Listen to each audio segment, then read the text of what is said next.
The new speaker, Vedran, flew in from Serbia, where he works on daily basis in the position of senior manager for AME simulation at Grundfos, a long-term FlexSim user. He prepared a presentation for you with the title Simulation as an Enabler for Sustainable and Modular Production Lines and Processes. We look forward to hearing what interesting things he has to say. Let's give a big welcome applause for Vedran Radinović-Lukić from Serbia. Good. First of all, hello from my side. I will introduce myself. So my name is Vedran, and I'm a mechanical engineer. I have a master degree in mechanical engineer, and currently I'm leading a team of simulation engineers in Serbia. And my position is now to deploy all simulation capabilities that we have on the market in the Grundfos in order to support our strategy. And I will just say that, let's say, the relationship with simulation actually started during the university. And that is actually, I can see that there is a lot of professors here, so thank you for that, because this relationship started on university and now it's still living. So one more time, thank you. Yeah, this is a short agenda. First of all, I will explain the purpose of our company. I don't know if you have heard, but Grundfos is the global leader in the pump production, and our purpose is to pioneer solutions, the world water, climate challenges, and to improve quality of life of the people. That's the statement of our COE. This is still, let's say, company which belongs to the foundation of the family, and the complete business started actually in 1945, where was actually first pump was produced, and now we grow to the 90,000, almost 20,000 employees. We have really, let's say, nice revenue, 4.6 billions. Revenue of reinvestment is 5.4%, and I think this is really great number that we are yearly producing 15 millions of pumps. So these are some numbers.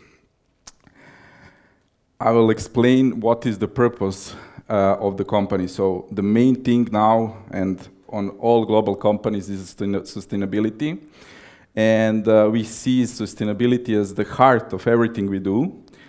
So, and how we can improve the life of the people. We want to have climate action, water action, circular business, and water access. And just one more slide about the company, and this is our aim and our ambition. So by 2030, we want to reduce scope 1 and 2 in CO2 emission by 50%.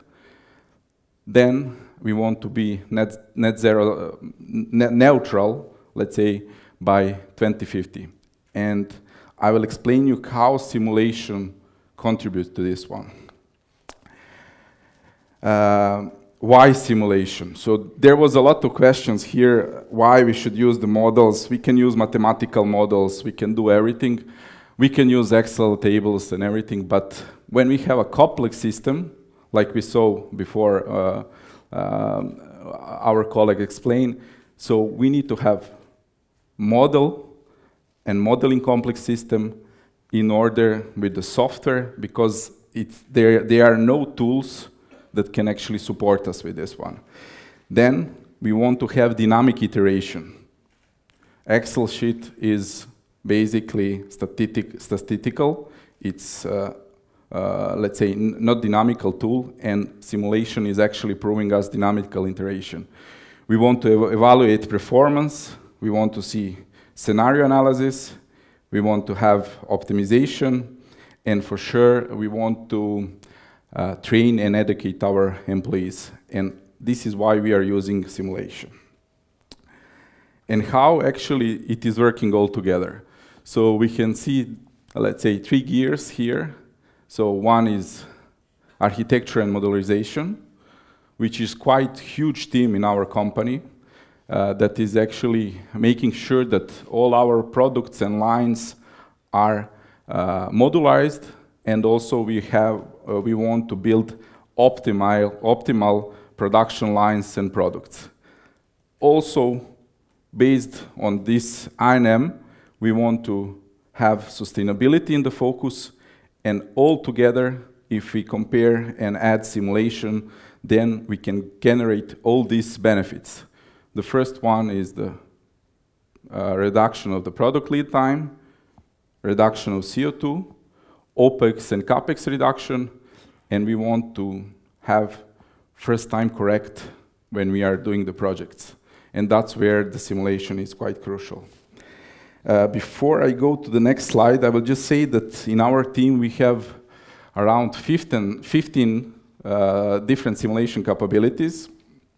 And when we started the department, it was 6 years ago, we said, okay, we want best softwares on the market in our hands at that time. And this is how it looks now. This part of simulation we call process simulation. So it's strictly for a process. So we have here laser welding, gas coverage here. Then we have here injection molding simulation. They are quite popular. Then also doing simulation, the PCBs. Now these days are quite popular additive manufacturing, structural simulation, you can see here, and also thermomechanical simulations. And for all these kind of simulation capabilities, we pick the best software. And why this is important to say? Because on the next slide, we can see that when we go to the line and the architecture of the lines, the first tool that we are using is actually a FlexSim.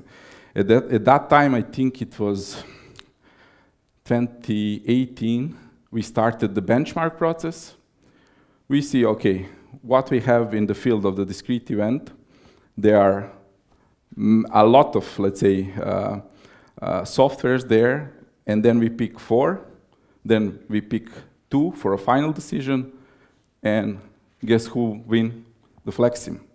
Because it's actually meet our requirements, it can actually really fast provide the results, and it's actually user-friendly. There is no need for a huge coding and so on. If you know the coding, then you have a huge perspective. But in this raster simulation, we are also using this kind of robotic simulation, as you can see.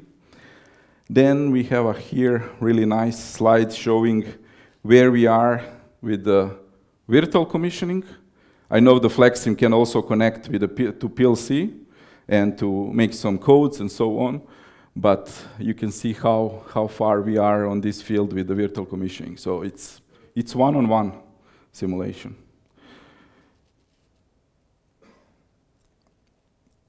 Okay, just turn back. Then we have final, these are assembly simulation.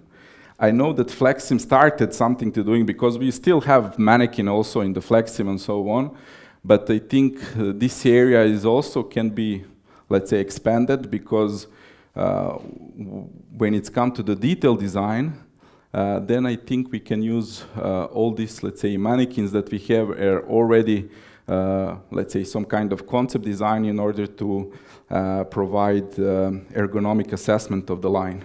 So we want to produce and build lines that are ergonomically acceptable. So this is a little story about my department, and now I will go to the FlexSim, yeah, for sure. Okay, so this is one example where we, build the line almost totally as, I will say this is preliminary design. So it's not concept. You can see a lot of designs that we have imported, CAD files, whatever we had, a lot of data. And what is here important? So as you know, our focus is sustainability. And then we said, okay, we have equipment specification, we have output per lines and everything. And then we said, okay, let's see.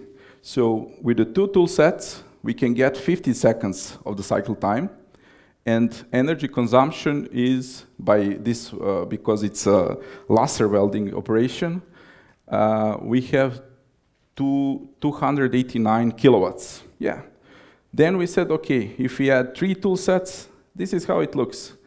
So we decrease cycle time for 4 seconds, but we generated how much? 425 kilowatts. And then we said, okay, what will happen with the 4? Yeah. Then we generated even more kilowatts, but only 1 second. And then the solution is actually, okay, let's optimize. Let's do it 15 seconds, but with the less energy.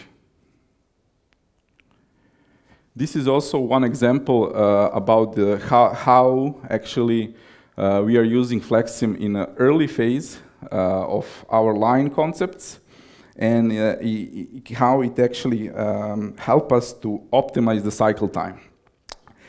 When we start the line concept, so we have a sales forecast, production constraints, material supply. There is a lot of more, but yeah, we need to simplify. And what we want to see is the capacity, cycle time, and how much resources do we need. And then we started. This is the first simulation concept.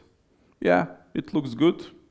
362 seconds. We are far away from our desired cycle time because sales forecast is quite huge, and so on. Okay.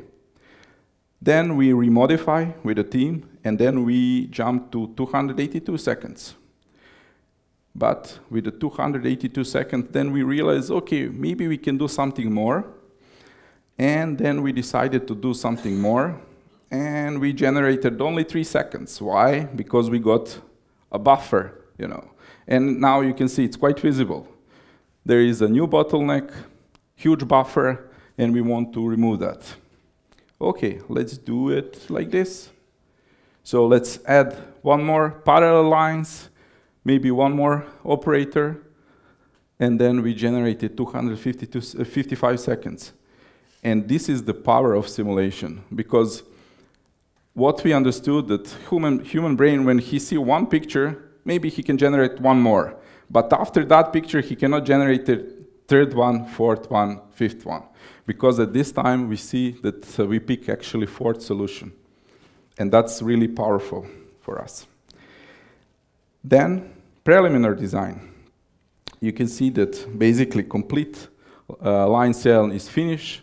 We have 3D model, production constraints, process steps, everything is there.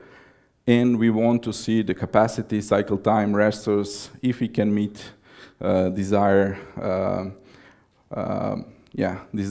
KPIs or whatever it is in the project. And here it's actually where the human is can play a huge role. I know the other software, they have this MTM standard from the automotive, but maybe could be a potential chance also for a FlexSim to integrate this, and then it will be really powerful. This line also completely, we did it in the verification phase. We used the 3D model. We had production constraints, process steps, everything. But there is a funny story, yeah. This line cost, I don't know, 5 million. But they said, yeah, we have 3. What we can do? Yes, let's do it with a free. So the same line, we add operator, remove the robots, unnecessary things, and so on. And then we can do it for 3 million, but we save 2 million, but we are still producing. Yeah, it is increased cycle time and everything, but we started production. Yeah, if it's demand huge from the market, then we will do it like this. Yeah, so there is a huge possibility. And then, just to conclude, what are the benefits of simulation? So we want to decrease project lead time. We want to recognize design issues in advance. We want to optimize our processes and the resources. we want to verify investment, and we want to have this sustainable impact before we produce. And in our company, we call this simulation-driven development. So whatever project we started with simulation. So it's locked, it's in our standard, it's now in our DNA.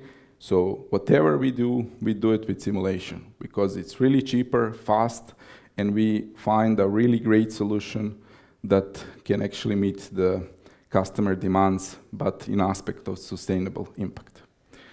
Yeah, that's a short version of the presentation, but I'm really open to the questions, and if you have any, I'm glad to answer. Thank you.